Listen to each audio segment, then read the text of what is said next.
चंड रुकी तो भला कॾहिं कंहिंसां मोहब्बत कई आहे? हा, मां शेरू सां बेइंतिहा मोहब्बत कंदी आहियां ऐं हू बि मूंसां मोहब्बत कंदो आहे। छॾ हाणे शेरू जी पचर, मुंहिंजी ॻाल्हि जो संजीदगी सां जवाब ॾे। तूं इहो सभु मूंखां छो पई पुछी?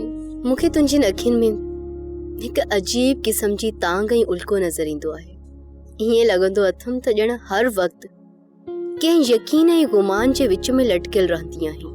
बानो, पाण जेके छोकिरियूं आहियूं न, ख़ासि करे ॻोठाणियूं छोकिरियूं, ॾुखनि सां गॾु ॼमंदियूं आहिनि ऐं वॾा थींदा आहियूं त पाण खे अणॾिठियूं ज़ंजीरूं पेरनि में ॿधियूं वेंदियूं आहिनि ऐं पोइ हिन दुनिया में मोकिलियो वेंदो आहे सूरनि ऐं ॾुखनि सहण लाइ। तूं छॾ, इहो ॿुधाए त छोकिरो केरु आहे, छा कंदो आहे, नालो छा अथसि? अरे हिकु साम एॾा सवाल। नालो ज़रा अली अथसि ऐं मूंसां गॾु पढ़ियो आहे।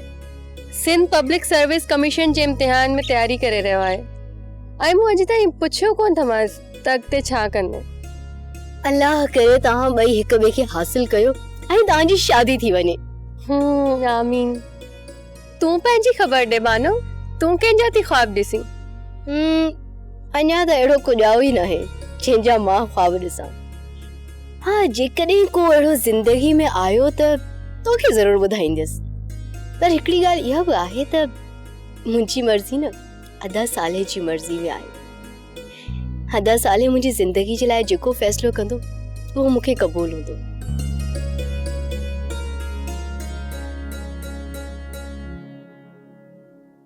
हाल वाल छो परेशान आ? हाँ यार, मुंहिंजे भाउ भेण जो फिक्र थो अंदर खे कोरींदो ऐं कपींदो रहे। ख़ासि करे पंहिंजी भेण जो ग़म थो थिए तो न्याणी अकेली घर में मथां दुश्मनी। मां भी हिते न ॼाण त रूपेशी ज़िंदगी में केतिरा महीना लॻनि या साल बि लॻी सघनि था। बस इहा ई गणती थी खाए। यार हिकिड़ी सलाह ॾियईं, रोज़ जे परेशाननि खां जान ई छुटी पवंदी। ॾे सलाह।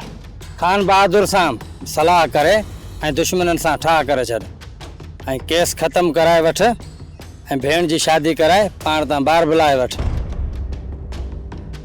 सालियो मूंखे टियों रस्तो नथो नज़र अचे इन करण खां सवाइ।